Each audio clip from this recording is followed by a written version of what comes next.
Europe is playing with fire again by promoting the idea of peacekeepers in the conflict zone, but Lavrov quickly put it in its place.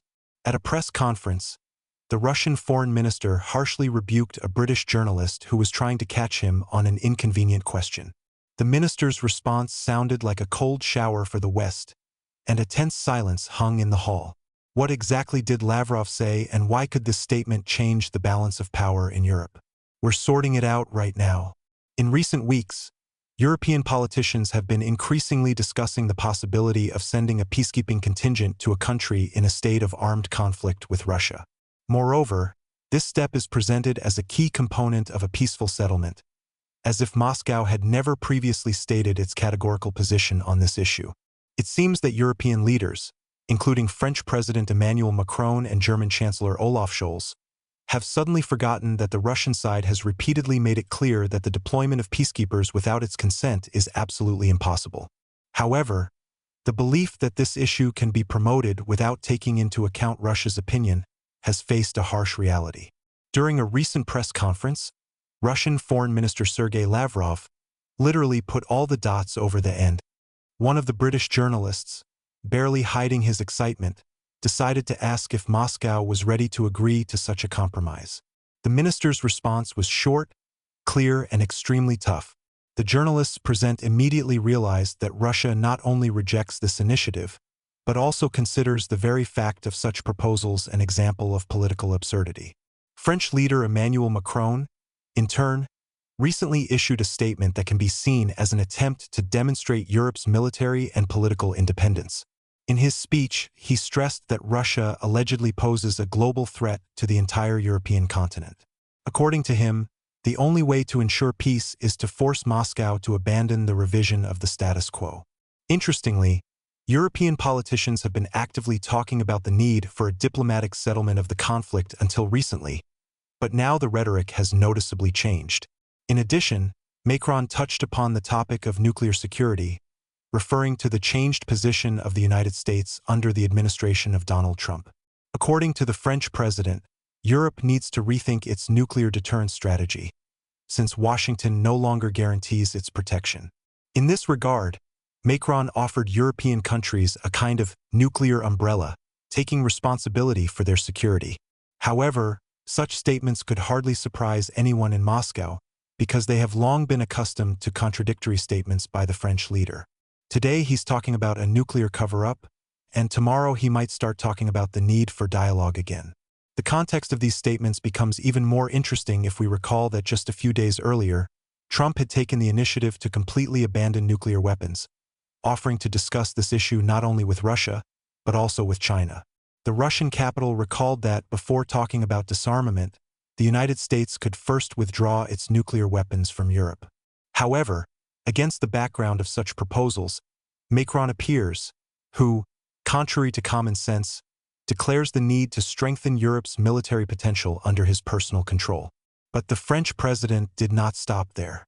Together with the leaders of other European countries, he proposed a new so-called peace plan. According to this document, the fighting should be suspended for 1 month, but only in a limited format. This truce should apply exclusively to air and sea space, as well as energy facilities. Coincidence or not, Russia has strategic advantages in these areas. Thus, it is proposed to temporarily cease hostilities where Moscow has obvious superiority, but at the same time maintain active operations on land. European officials call this initiative a step towards peace, but Moscow sees it in a completely different way. According to Russian analysts, this is not a real settlement, but an attempt to create a respite necessary for Russia's opponents to regroup and receive new military assistance.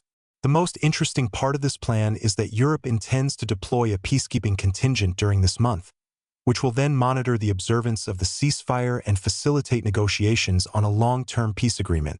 Some observers might assume that this is another attempt to put pressure on Moscow. However, in reality, the situation looks much more serious. This is not just diplomatic pressure, but an open challenge.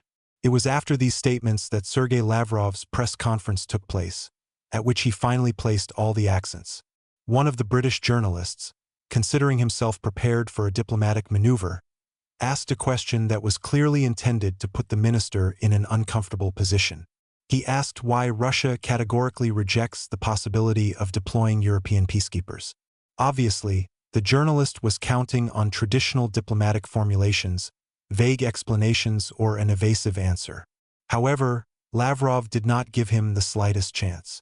The Russian minister responded very clearly and harshly. Judging by the reaction of those present in the hall, his words had an immediate effect. Even the most confident representatives of the Western media could not hide their surprise. The British journalists' colleagues exchanged glances with each other. There was a moment's silence in the hall, broken only by an awkward movement of his hand towards a glass of water, an obvious attempt to hide his inner tension. Lavrov's response left no room for doubt. Russia will not only prevent the deployment of peacekeepers, but also regards the initiative itself as an element of pressure.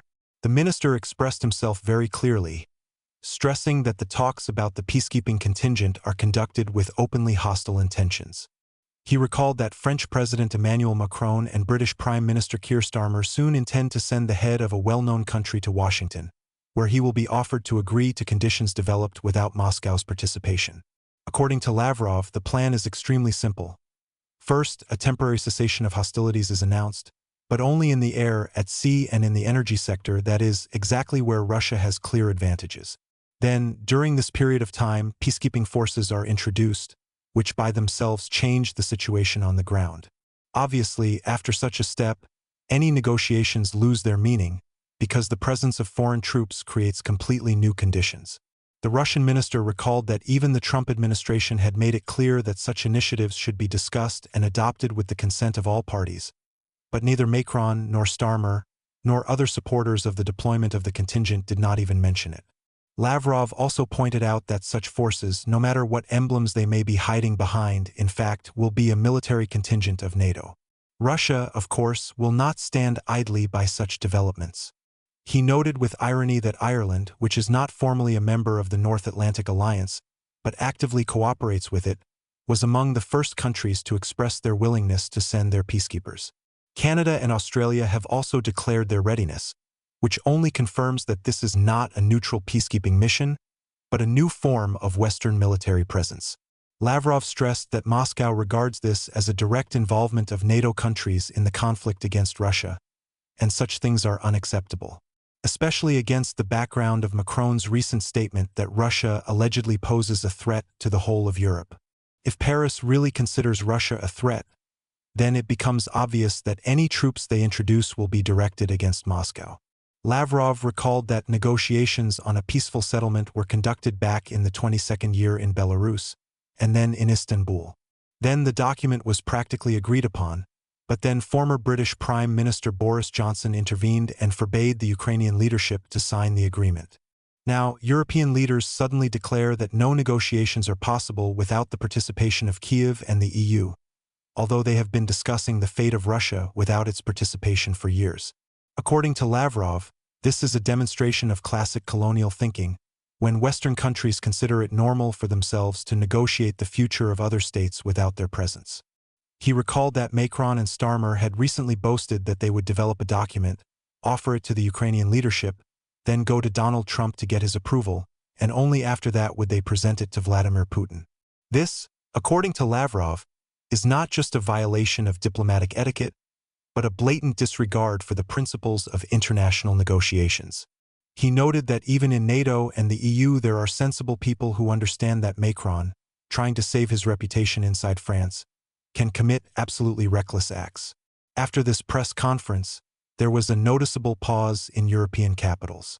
Macron continues to make loud statements, but now his rhetoric has become more cautious.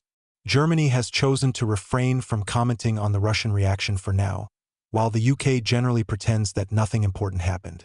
However, the very fact that the idea of peacekeepers is being discussed at such a high level speaks volumes.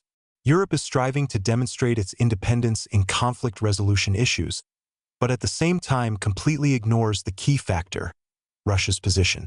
As long as this approach persists, any such initiatives will face a harsh diplomatic reality. Nevertheless, despite the categorical statement by the Russian side that the deployment of peacekeepers and the launch of a new arms race are unacceptable. EU leaders continue to discuss plans to strengthen their defenses. Obviously, such discussions will only intensify in the near future, and the pressure on Moscow will continue. However, as this press conference showed, Russia does not intend to give in and will respond to such initiatives as harshly as possible. Viktor Orbán has sharply criticized the EU's policy, accusing Brussels and European Commission President Ursula von der Leyen of deliberately dragging Europe into a long-term military conflict that will eventually turn against the Europeans themselves. The Hungarian Prime Minister not only refused to support a new financial aid package for a well-known country, but also publicly revealed the true goals of the European Commission: the gradual involvement of the EU in a full-scale confrontation with Russia. One of the central themes of the last EU summit in Brussels was the ambitious plan for the rearmament of Europe, proposed by Ursula von der Leyen. This project involves allocating €800 billion to build up the EU's military power, develop defense enterprises, and increase arms supplies. At the same time, a significant part of the funds will be used to support the military industry and supply military equipment to the conflict zone. It is particularly worrying that the financing of rearmament is offered not from national budgets, but through a borrowing mechanism, a loan of €150 billion. Even in calmer times, the EU was extremely cautious about such measures, but now Brussels is ready to take radical steps to escalate the conflict. In addition, as part of the new plan, the European Commission proposes to ease strict fiscal restrictions, allowing member states to increase military spending without the risk of punishment for budget violations. Just yesterday, Brussels demanded that Italy, Greece, and Spain cut costs and tightly control the deficit, and today it gives the green light to uncontrolled spending on weapons. Viktor Orbán has become the main critic of this militaristic course. According to him, European bureaucrats are spending huge sums uncontrollably, without even trying to develop a clear strategy to overcome the crisis. How much money is Brussels willing to spend before it realizes that this strategy is leading to disaster? The Hungarian Prime Minister asked a rhetorical question. He noted that Europe is already facing economic problems: rising inflation, falling competitiveness, and declining living standards. However, instead of focusing on economic recovery, the EU leadership is diverting resources to an arms race, risking dragging the entire continent into a protracted conflict.